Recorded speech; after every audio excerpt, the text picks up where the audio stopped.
Hiện nay trên thị trường có vô vàn loại serum khác nhau. Tuy nhiên khi mới bắt đầu tập tành chăm sóc da thì chúng ta nên lựa chọn những loại serum dễ dùng, hiếm khi bị kích ứng và phù hợp với mọi tình trạng da. Vậy chúng ta nên bắt đầu skincare với loại serum nào để mang lại hiệu quả cao, làn da của chúng ta trở nên trẻ, khỏe hơn, mịn màng hơn và căng bóng hơn? Thì video này mình sẽ chia sẻ để anh chị và các bạn tham khảo thêm nhé.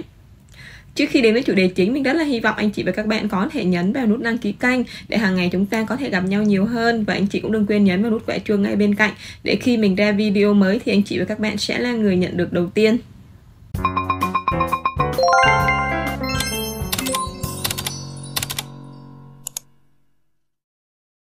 Loại serum đầu tiên các bạn mới bắt đầu tập tành chăm sóc da nên có đó chính là serum HA.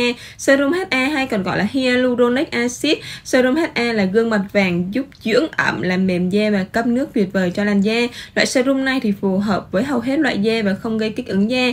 Do HA có thành phần chính cấu tạo nên cấu trúc da, giúp duy trì làn da căng bóng và mịn màng. HA có khả năng liên kết với nước gấp 1000 lần trọng lượng của nó. Nói cách khác là HA hoạt động như là một cái chất hút ẩm và giữ ẩm, giữ các cái phân tử nước ở trên bề mặt da, từ đó mang lại một làn da khỏe mạnh và ngậm nước hơn. Cách sử dụng HA như sau: dùng serum HA ngày 2 lần sáng và tối, sức HA trên nền da ẩm, sau đó dùng kem dưỡng ẩm để khóa ẩm lại. Serum HA thì khá là lành tính, chúng ta có thể dùng một cách thoải mái, sức một lớp dày lên da cũng được, hoặc là có thể dùng nhiều lần trong ngày cũng rất là ok. Chỉ cần nhớ quy tắc là sức HA trên nền da ẩm và dùng kem khóa ẩm ngay sau đó. Và các bạn lưu ý là serum HA thì nó là một loại serum gốc nước. Chính vì vậy mà cái loại kem khóa ẩm thì chúng ta nên sử dụng những cái loại kem không nên chứa thành phần có gốc dầu, vì nếu như mà gốc nước và gốc dầu gặp nhau thì nó sẽ bị tách lớp và vón cục. Điển hình như là kem dưỡng ẩm của B5 của nhà La Roche-Posay khi kết hợp với lại serum HA thì nó sẽ bị tách lớp. Loại serum thứ hai đó chính là serum vitamin B5. Vitamin B5 là một loại vitamin tan trong nước và có thể thẩm thấu vào da. Vitamin B5 có những cái công dụng như sau: dưỡng ẩm và giúp cải thiện làn da khô, ngứa và mẩn đỏ hiệu quả.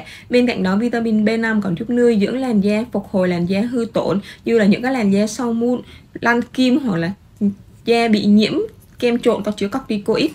Vì vitamin B5 khá là lành tính nên phù hợp với mọi loại da và tình trạng da kích ứng. Khi sử dụng vitamin B5 rất là hiếm khi xảy ra, và cách sử dụng vitamin B5 như sau: dùng serum vitamin B5 sau khi làm sạch da và dùng trên nền da khô, dùng ngày 2 lần sáng và tối và dùng với một lượng vừa đủ. Loại serum thứ ba đó chính là serum niacinamide. Niacinamide là phức hợp của vitamin B3, có công dụng là thu nhỏ lỗ chân lông, duy trì độ ẩm của làn da và làm mờ các đốm sắc tố của da, bảo vệ các lớp màng của da và tăng khả năng miễn dịch cho làn da. Serum niacinamide thì khá là lành tính, có thể sử dụng được cho mọi loại da. Dùng niacinamide ngày 2 lần sáng và tối và dùng với một lượng vừa đủ. Nếu da của chúng ta quá nhạy cảm thì chúng ta nên ưu tiên lựa chọn những cái sản phẩm niacinamide có chứa thêm các thành phần như là dưỡng ẩm và làm dịu da, và chúng ta nên sử dụng những cái sản phẩm niacinamide có nồng độ thấp trước khoảng 5%, sau đó sẽ nâng dần dần nồng độ lên tầm 10 đến 20% để đạt hiệu quả tốt nhất. Quy trình chăm sóc da dành cho người mới bắt đầu như sau: vào buổi sáng thì chúng ta nên rửa mặt, toner, serum, kem dưỡng ẩm, sau đó đến kem chống nắng. Và buổi tối thì chúng ta sẽ làm sạch da kép, sau đó đến toner, serum và kem dưỡng ẩm. Như vậy mình đã chia sẻ với anh chị và các bạn 3 loại serum khá là an toàn, lành tính và mang lại hiệu quả cao trong việc chăm sóc và nuôi dưỡng làn da của chúng ta. Anh chị và các bạn có thể tham khảo thêm. Hy vọng video này của mình sẽ hữu ích cho anh chị và các bạn. Cảm ơn anh chị và các bạn đã theo dõi video của mình. Nếu anh chị và các bạn cảm thấy video này của mình hay và hữu ích, có thể tham khảo thêm nhiều video khác của mình ở phía bên tay trái và bên tay phải của mình nhé. Và bây giờ xin chào và hẹn gặp lại.